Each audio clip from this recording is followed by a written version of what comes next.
Welcome to The Explainer. Today we're diving deep, really deep, into Zatanna Zatara from Justice League Dark.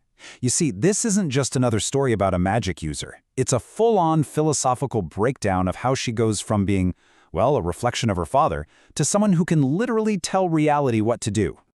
And this right here, this quote, is everything. It's the key that unlocks her whole journey. See, her magic isn't just a gimmick, speaking backwards. No, it's an act of pure defiance. She's literally looking the universe in the eye and saying, nope, not today. And she's saying it in a language it has no choice but to understand. So, to really wrap our heads around her transformation, we're going to use this idea, the parable of the mirror and the echo. Think about it. At first, Zatanna is a mirror. She's just passively reflecting her dad's legacy, right?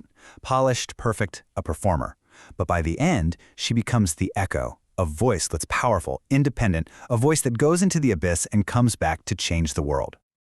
Okay, so here's how we're going to break it down. We'll follow her through these 6 key stages, from the mirror to the echo, from the performer to the powerhouse, and from simply reflecting reality to completely remaking it. All right, let's get into it. The performer's safe reflection. It's all about the illusion of control.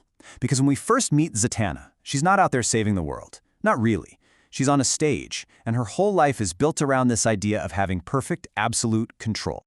And this is her mirror self in full effect. On stage, the magic? It's clean, it's predictable, it's totally safe for the crowd. It's her way of honoring her dad, but from a safe distance, She never has to touch that raw, dangerous power that she's terrified of, the power she thinks destroyed him. She's reflecting his life instead of actually living her own. Just look at this contrast. On one side, you've got her world, stage magic, scripted, controlled, a safe reflection.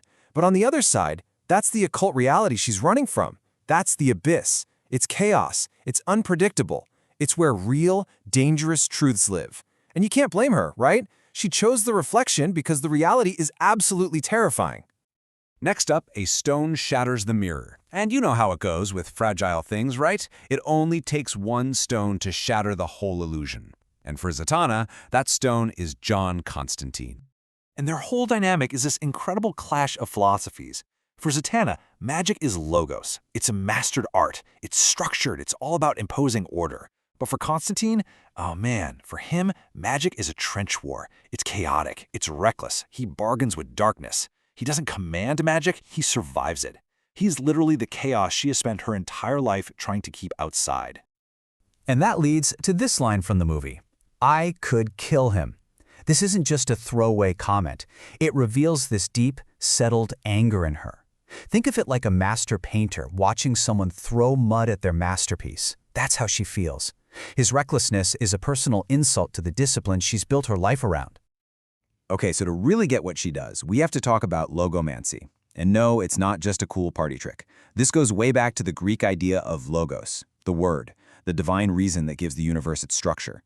So when she speaks backward, what she's really doing is forcing rational order onto pure, primordial chaos. The amount of control this takes is just stunning. Think about the process. First, she has to visualize exactly what she wants to happen. Then, she has to mentally rewind the entire chain of cause and effect, and only then does she speak the word to literally rewrite reality. She's not just casting a spell, folks. She is editing the source code of the universe.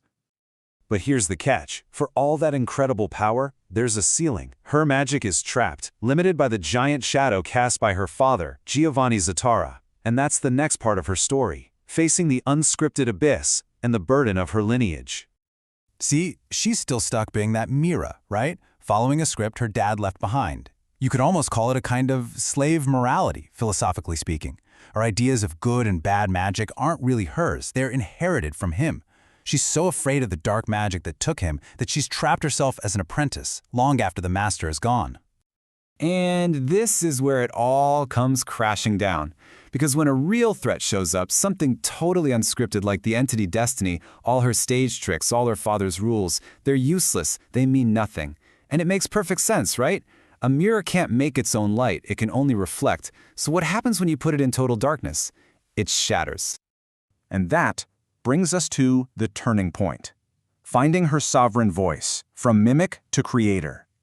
Because with that mirror shattered, with her old identity gone, Zatanna has no choice left.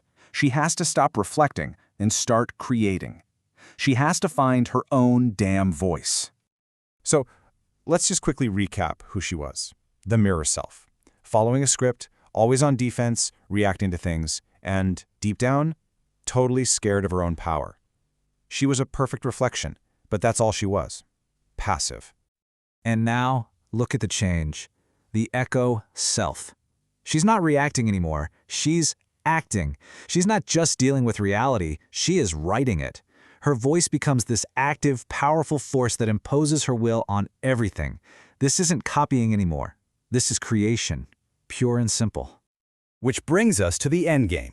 From reflection to reality, she becomes the sovereign architect. Because in the climax of the film, this transformation is complete. She's not just a member of the team anymore. Oh no, she becomes the architect of the whole solution. She finally brings it all together. The two halves of her identity become one. You've got the discipline of the stage performer, merging with the raw, whatever-it-takes ruthlessness of a true occultist. She's not just her father's daughter anymore. She's not just Constantine's ex. She is her own sovereign power. And what's her ultimate move? She rejects destiny. I mean, both the bad guy and the entire concept of destiny itself. She literally tears up the script. She proves that fate isn't some story that's already been written for us. No way. It's a blank page. And the future, well, the future is just whatever sentence you decide to speak next. So Zatanna's journey from that flawless mirror to a world-shaking Echo, it really leaves us with one big question, doesn't it? It takes her story and makes it about all of us. When does a legacy, the very thing we try to honor, stop being a guide and start being a cage?